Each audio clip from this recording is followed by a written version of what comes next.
All right, so the leaks were true. The rumors were real. 2 weeks ago, Google invited me out to Mountain View, California to their headquarters to see what they'd been working on. I could bring my camera, and I agreed to go, and the condition was that I couldn't share what I saw until today. That day is now October 9th, so I can share. So, this is your exclusive first look and hands-on at Google Pixel 3 and Pixel 3 XL, their flagships for 2018.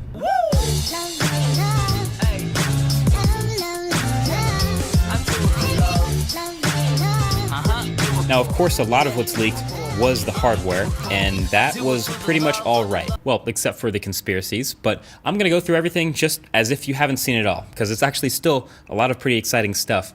And hey, maybe you haven't seen it all yet. So you can start at the back of the phone and see it's pretty similar in design to last year's Pixel 2, but with improved build quality in a lot of ways. It's a small design update, but it's clearly still a Pixel. But it's now all glass from top to bottom in between aluminum rails, so typical 2018 fashion. But you still see this two-tone finish, and that's because the bottom half of the glass is a sort of textured or frosted in a way that gives it this soft touch matte finish. It's subtle, and it really only shows up from certain angles, but I like this a lot. It feels nice. And before I forget, the three new colors this year are just black, clearly white, and not pink.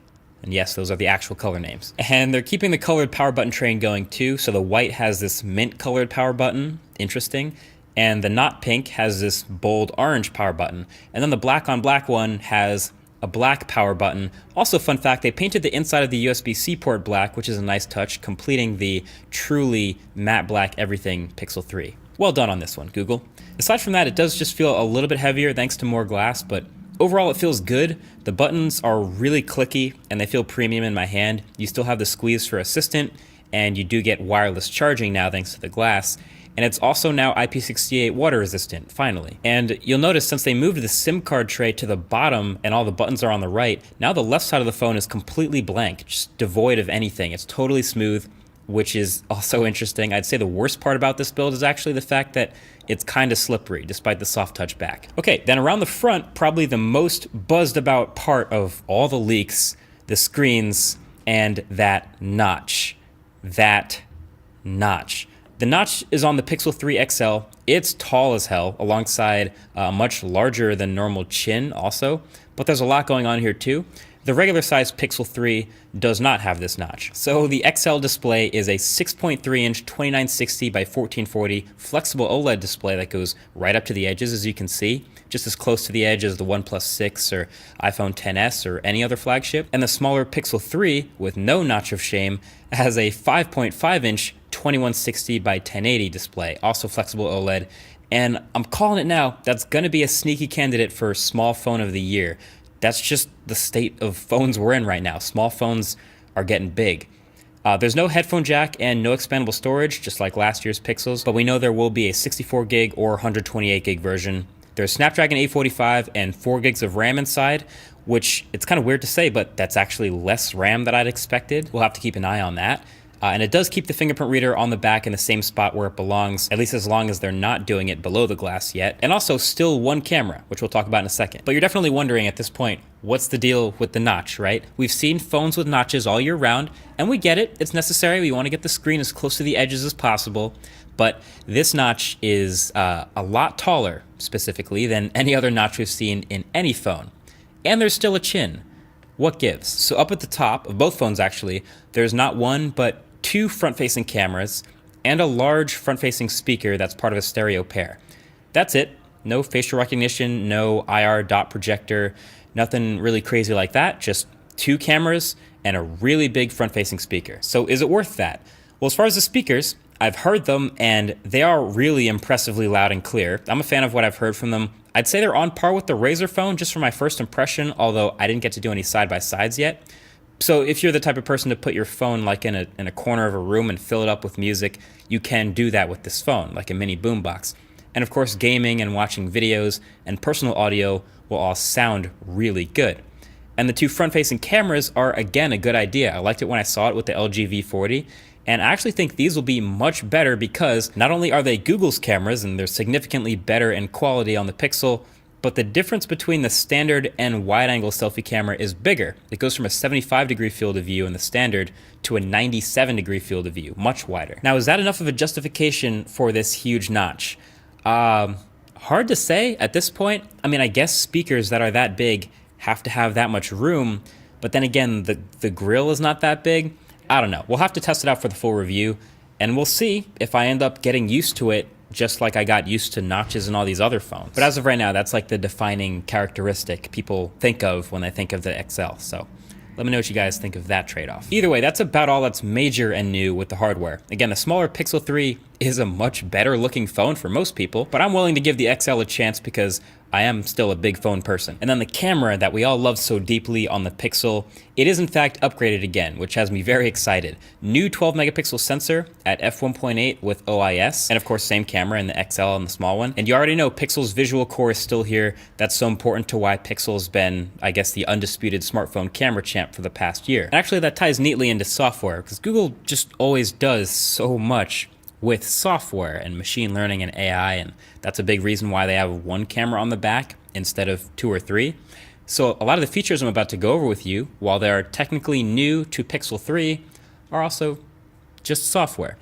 Ready? There's Top Shot. So once you've taken a photo, it analyzes other frames that were also captured and uses AI to decide if it can suggest a better one. Maybe someone was blinking or their hair's in their face.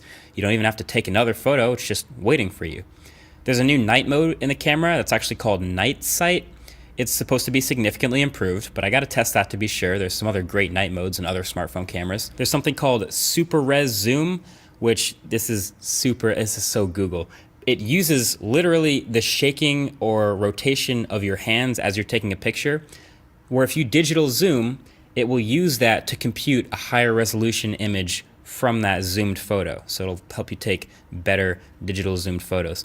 It's not necessarily going to be as good as optical zoom, but that's still pretty damn cool. The Google Lens functionality is now built into the viewfinder, so without even snapping a photo, you can just point the camera at a business card or a restaurant menu, and it'll pull info like an email address or a phone number for you to one-touch call or compose. Shush mode is a new feature that literally just sets your phone to silent or do not disturb mode when you put it face down on a table. Nice. And there's also now a call screening feature powered by Google Duplex coming later and rolling out to a couple cities at a time. But basically when you get a call, you can accept, reject, or send to call screen, where that person calling you will interact with your Google Assistant and you'll see a live transcription of that interaction while it happens. And you can decide to cut them off or pick up. Unreal. And then according to Google, because I asked, everything except for shush mode that I just talked about will be exclusive to Pixel 3, not come into Pixel 1 or Pixel 2. So even though it's just software, it's technically still a Pixel 3 feature. But that's really all there is to know now that Pixel 3 and 3 XL are official. You got it all in one place. And like I said, I still think that smaller one is probably going to be the one a lot of people are more attracted to. Small one starting at $799, and Pixel 3 XL starts at $899. I guess I'm just happy that phones this year, when they have a small version and a big version, they're not handicapping the smaller version. Like it always used to be the smaller one would have 1 less gig of RAM, or they take the second camera out, or something weird like that. Now the iPhone XS and XS Max, same features except for display and battery.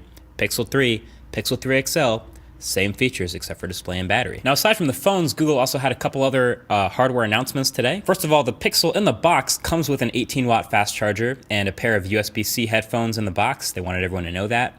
They're the same style as the Pixel Buds and have a lot of the functionality too. But an optional accessory they're building is called the Pixel Stand, and it's a wireless charger that also triggers a docked Google Assistant mode. So it's like turning your phone into a Google Home for $79. And clearly the speakers are meant to be loud enough, so that's an interesting proposition for a nightstand.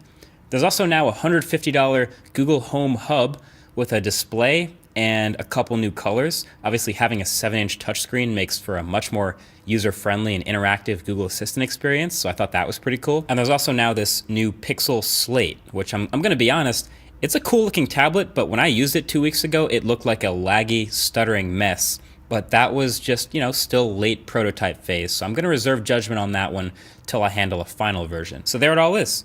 But yeah, what do you think of Pixel 3? Obviously it was leaked and there was a lot of preconceived notions, and now that it's all official, you probably have your thoughts either confirmed or totally changed, who knows?